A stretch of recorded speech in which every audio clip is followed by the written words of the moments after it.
Welcome to Jamaica Magazine. I'm Adrian Atkinson. This week on Get the Facts, we'll be discussing the new ID cards with representatives from the Electoral Office of Jamaica.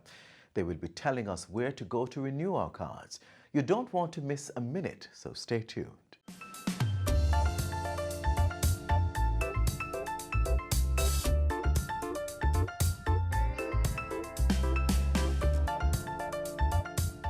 Earlier this month, the Electoral Office of Jamaica embarked on a national voter identification card renewal exercise.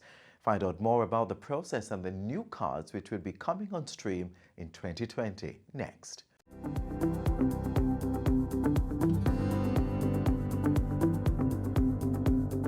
Welcome to Get the Facts, the program that provides you with information on government's policies and initiatives. I'm your host, Enthros Campbell. The Electoral Office of Jamaica is now renewing voter registration identification cards, and the Director of Elections, Mr. Glasspool Brown, joins us on this edition of Get the Facts with the update. Sir, welcome to the program. Good to be here. All right, so talk to us about this renewal exercise that you're doing now. Tell us about the scope of it. With the ECJ, the Electoral Commission of Jamaica, has embarked on a national program to renew all the ID cards. The current ID cards have an expiry date of up to December 2019. However, we have taken a decision to extend the validity period of those cards to 2020. In the interim, we'll be embarking on a program to renew all of those cards, starting, as I said before, started on November 4th. Right.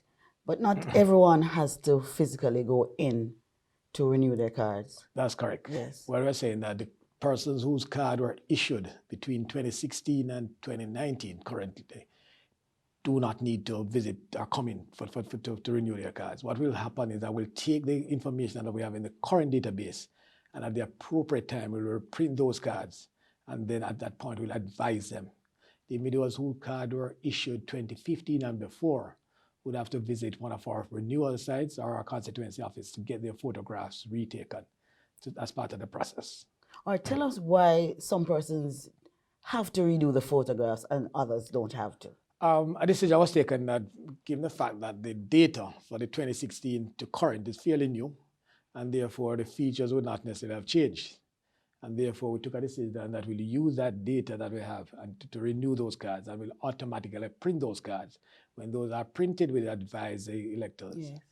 In terms of the 2015 and before, a decision was taken that over time the features would have changed, get a gray hair, etc., and the physical feature would have changed. And to a certain extent, there might be individuals whose color would have changed. And as such, we have taken a decision to cater to that grouping. So the 2015 and before would have to visit all the renewal sites and get their photographs retaken and start the process. So all the cards that we have now, they will expire when? All right. They were supposed to expire in December 2019, but we have taken a decision to extend it a further year. And it will give us some time for that transition from the old card to the new card. So we anticipate that so currently the current card that's currently in the system is valid up to 2020, that is December 2020. And we have taken the opportunity to advise the bankers, we have taken the opportunity to advise the government departments and the business sector in terms of the validity of these cards. So this should still be accepted by the public as being valid. Okay. Up to December 2020. Right. So you said they can either go into the EOJ offices or they can go to renewal centers. All right. Yes, talk to us about what we've done in order to provide some level of convenience to our electors, we have established for approximately 270 what we call renewal ID card centers. These are centers that we have established across the island in the 63 constituencies. In addition to that, we have roughly 73 constituency offices. So in effect, we have a total of roughly 330 sites approximately. And the individuals can go to any one of those sites and in one of those locations and get their photographs retaken. And a major plank of this exercise, and to let it more convenient again for the elector, you can go to any sites across the island. Yes, yes. So for example, if you're registered in Central Clarendon and you're currently living in Portmore, you don't have to go back to Central Clarendon. You could go to any location in St. Catherine or anywhere in Jamaica that is more convenient to you and get your card renewed. And to pick up the cards, you go... All right, to pick up the card, what we'll be doing is that when you come into the renewal center, you would indicate to us your preferred option in terms of where you want to pick up your card. you'll have two options. One is to go back to where you're originally registered, or you can come back to the constituency that you currently take the photograph for the renewal. What we'll be doing is we'll be taking everybody's telephone number, email address. As soon as the card is ready, we'll send you an email or we'll send you a text message. Is there a deadline to this exercise? The process will continue. What we urge persons not to wait until we next year, but to as best as possible to come in at a convenient time to them. The process, as I said before, we're going to review it every 3 months to see whether we continue the opening of the renewal sites. But the process will continue until everybody's card is renewed. Okay. But bear in mind though, sometime during the course of 2020, we'll be advising the banks and the government agencies and the business sector that the old card is no longer valid. Right. And therefore, those cards will no longer be accepted by the business sector or the government sector. And as such, so persons must not wait until the appointed time to come in, but use the window that is available now and get their card renewed. Okay. Voter registration is ongoing, as you said, right? Right. So people need to now start going to get their cards renewed. Okay. Did you tell us where can we go to find information on the renewal center? www.ecj.com.jm, or you can call into our offices and we'll advise you where are the different locations, the days that are open, the sites are open. So they're not open all the time? No. All the constituencies offices, that is 73 designated constituency offices, are open 6 days per week, Monday to Friday at 9 o'clock to 4:30.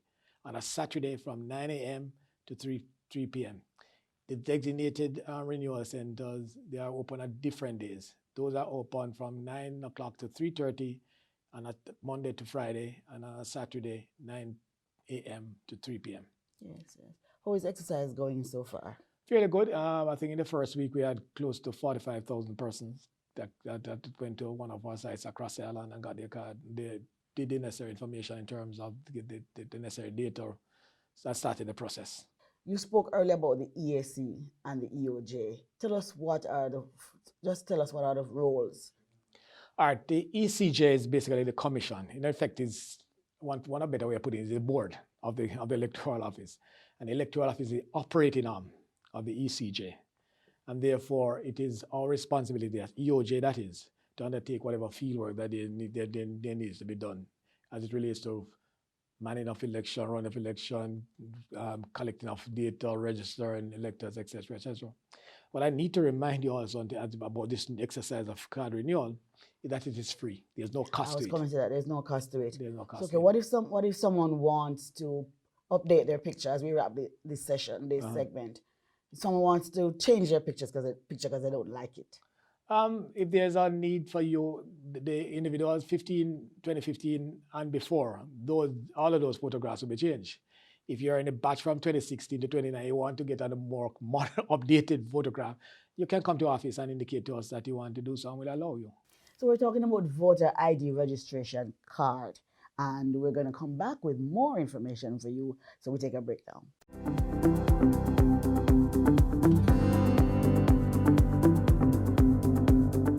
Garbage collection, maintenance of public sanitary conveniences, upkeep of cemeteries, provision of water shops, road improvement, street lights, poor relief programs, community beautification. All these services are funded by you. Yes, they are, when you pay your property tax. Pay your annual property tax to make Jamaica the place of choice for all.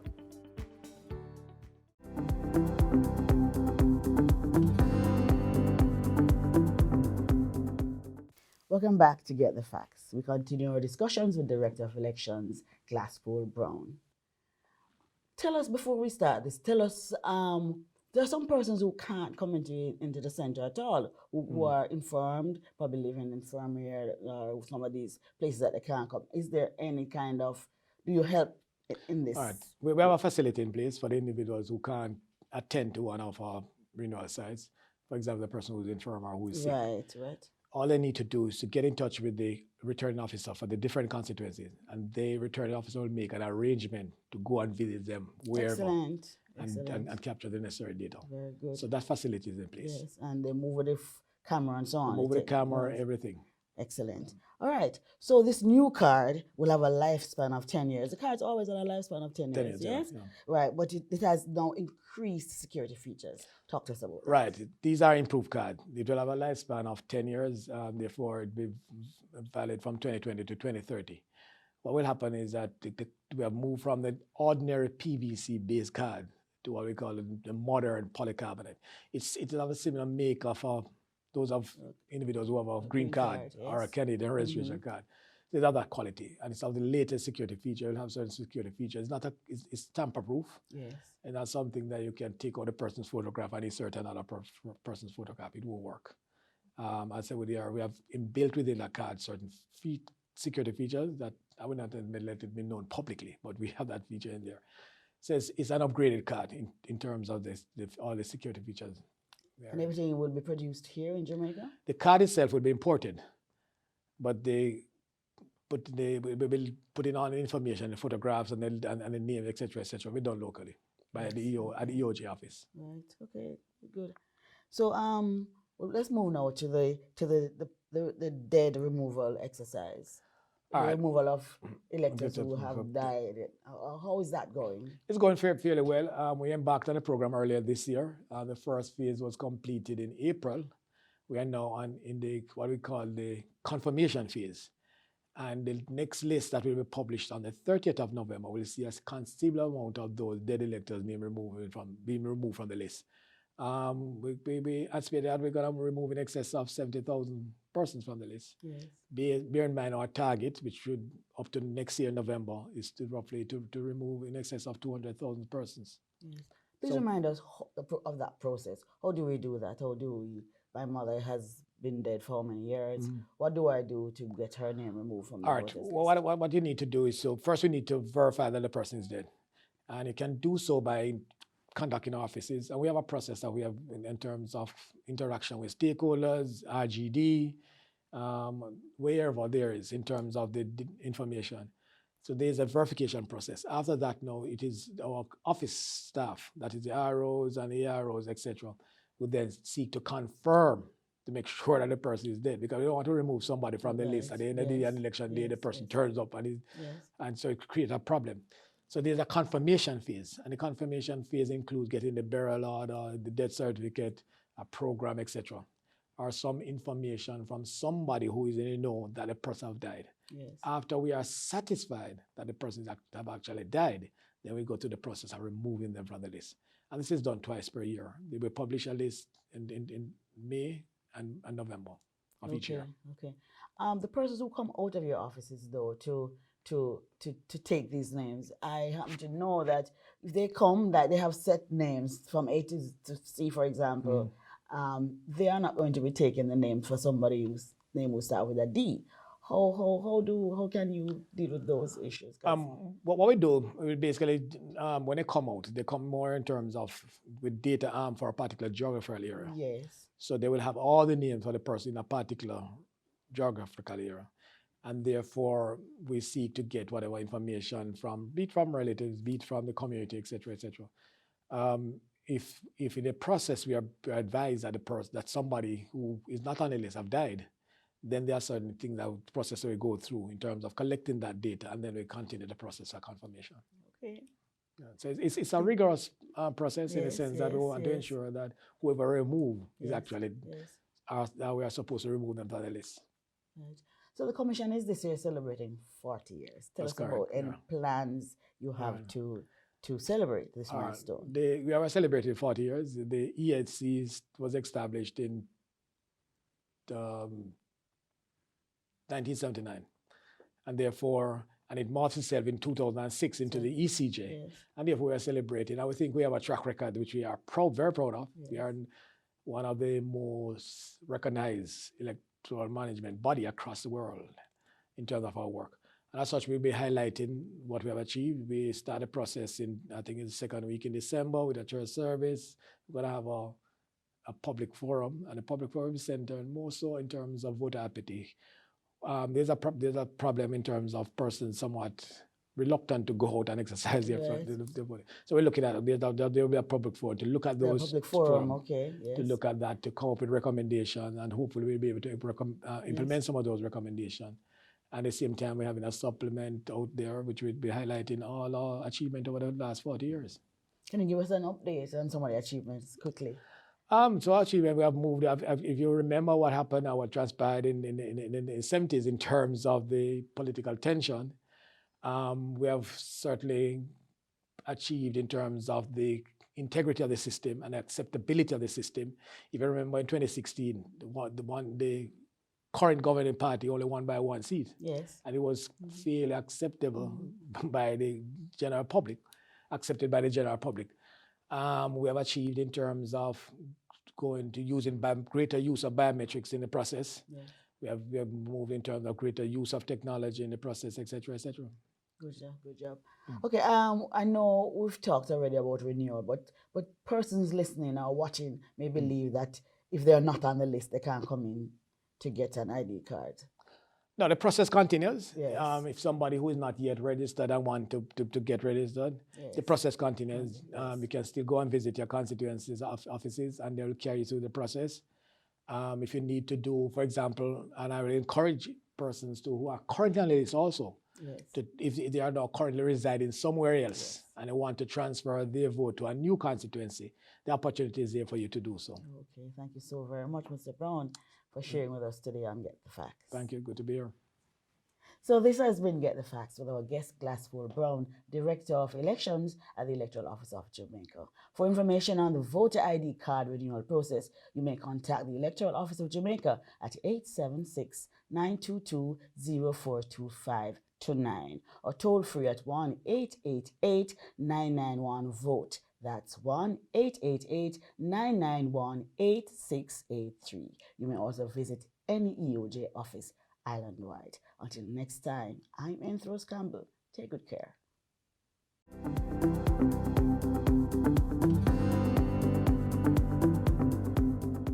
Motorists, when driving on the road, here are some simple reminders. Look out for and extend courtesy to all road users. Give plenty of room to pedestrians, especially in wet weather. Drive slowly. No bother wet them up. Slow down when approaching a pedestrian crossing or school, and always be prepared to stop. Remember, a school zone is a 30-kilometer zone. Cut your speed. Drivers of large and slow-moving vehicles should always keep in the far left hand of a dual carriageway. Keep it simple. Drive left and pass right. These are just simple reminders of your road duties. Drive safely. We are almost out of the woods as the hurricane season comes to an end on November 30. But if one was to make landfall today, ask yourself this: are you prepared?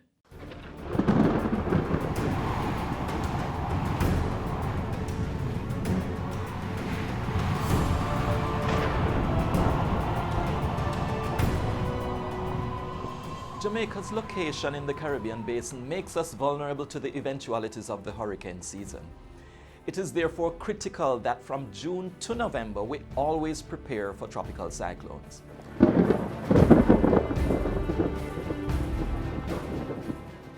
The location of system formation and their usual paths places Jamaica at risk for the entire 6 months of the hurricane season. Systems form in the Western Caribbean, that's Jamaica's location, or in the Gulf of Mexico at the start of the hurricane season. But as we move through July and August, we see development more in the Eastern Caribbean. Systems that develop here tend to move towards the west in the general direction of Jamaica.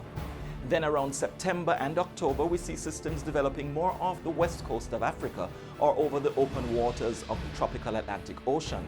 But the tendency again is that they move towards the west with a slight drift to the north, again placing Jamaica in a bullseye position.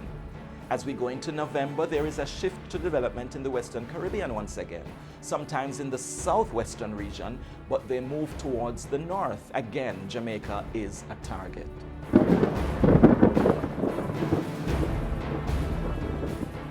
So if we look at the trends over the last 18 years, from year 2000 to 2018, we see that several systems have affected the island, such as Hurricane Ivan in 2004, Dean in 2007, or even Sandy in 2012.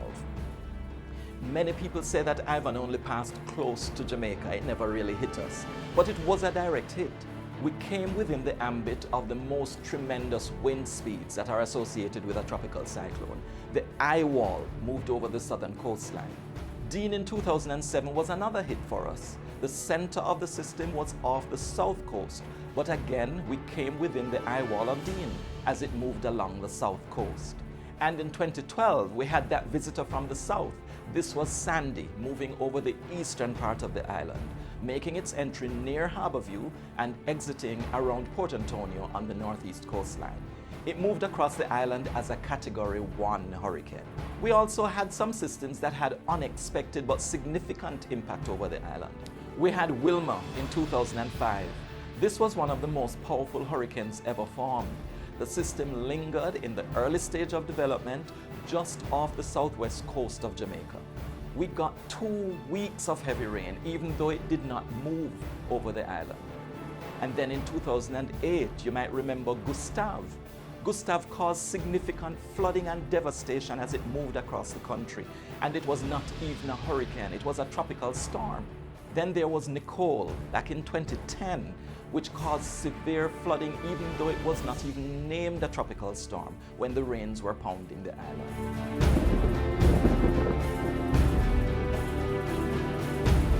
We also had systems that didn't affect us despite our preparations.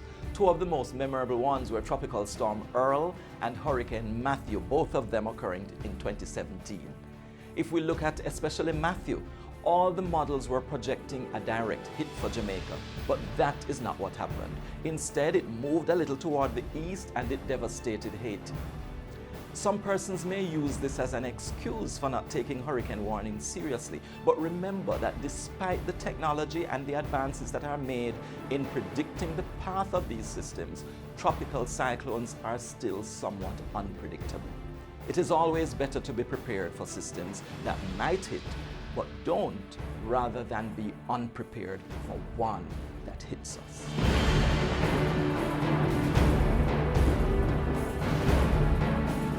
So the message I want to get out there is about being prepared all the time, because a tropical depression, a tropical storm, or a hurricane could be a threat anytime before or during the hurricane season.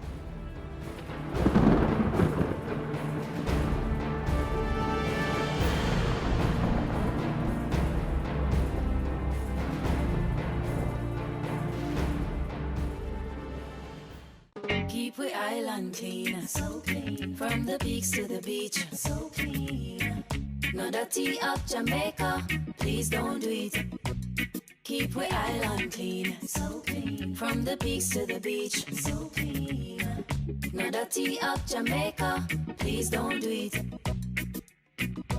No dash no paper, no dash no plastic. Dispose your garbage responsibly. No know how to recycle, learn it quick. And if you drop it, better pick up every piece of it. Plastics last forever, don't forget the bits. Cause when them touch the street, them end up in the sea. Collect pan the reef where they fish them feed. And when you want seafood, I eat your Keep we eat. island clean, so clean. From the peaks to the beach, so clean.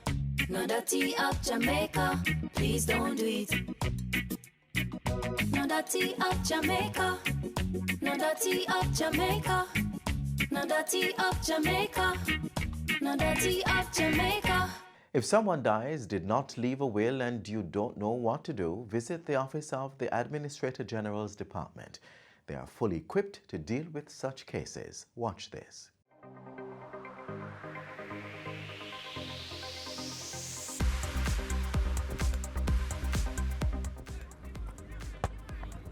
Yo, Kevin, what going? You don't play ball with the man them? Yo, you know, say I think happened to me the other day, my youth. Have me away, I'm never gonna lie to you. How happened? You know, so I'm there stressed out and I grieve. You know my brother John? Yeah. You know, so the man say him sick, and we carry him to the hospital. And the man just dead, so. Dead left him daughter, no will. Yeah, and him 2 daughters, them called Ashley at 9 and Gabriela 13, so we really don't know what to do. Boy, sorry for hear that, you know. You never have no will?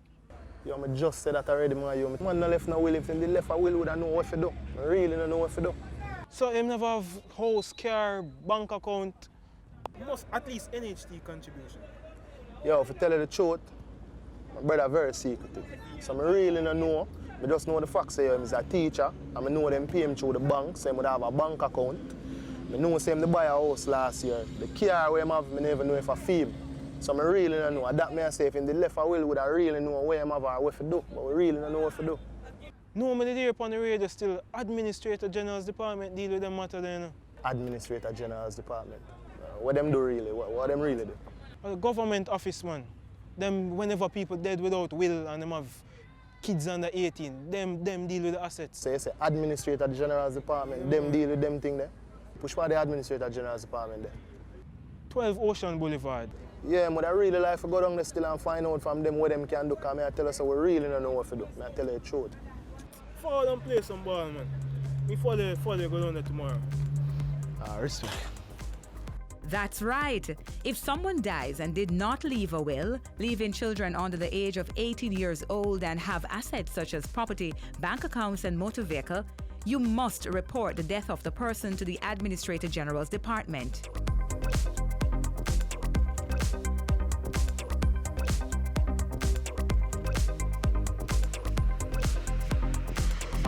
Good morning, gentlemen. How may I help you? Hello, good morning. I have a situation, I hope you can help me. My brother died last week, and I don't know what to do. Did he leave a will? No, he didn't leave a will. Okay, I'm going to ask that you complete this document for us. To process the report of a death, you will need to complete a form of particulars witnessed by a justice of the peace or a notary public. You also have to submit an original death certificate, proof that you're related to the deceased, for example, birth certificate, marriage certificate, proof of assets such as bank passbook, land ownership documents, share certificates, motor vehicle documents, insurance policies, certificate of deposit. You will also need to provide a small sum towards administration expenses if no cash is left by the deceased. Before reporting a death, you can visit our offices for further information. In Kingston, 3rd floor at the Office Centre Building, 12 Ocean Boulevard, or call us 922-183023. You can also visit our Western office at the 2nd floor of the National Housing Trust Building at 42B Union Street, Montego Bay, St. James. Telephone 630-4261. Our website is at www.agd.gov.jm. That's the Administrator General's Department, securing your legacy.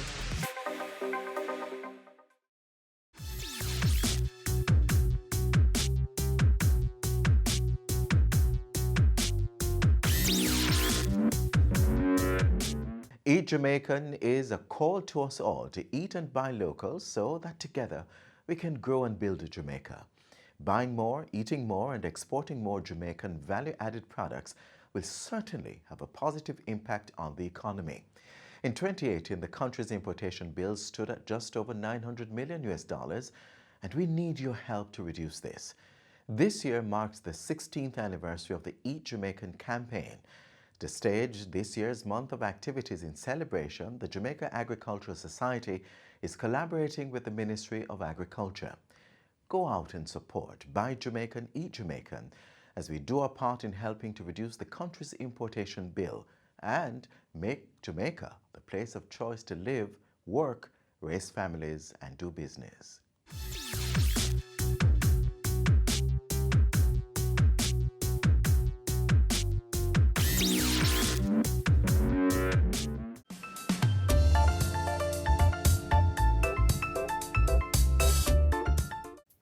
Thanks for watching another edition of Jamaica Magazine. Do join us again tomorrow when we'll do this all over again.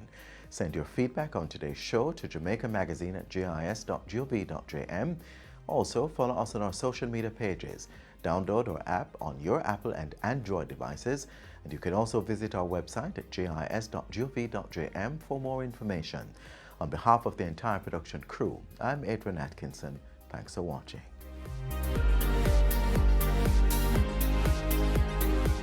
This has been a production of the Jamaica Information Service, the voice of Jamaica.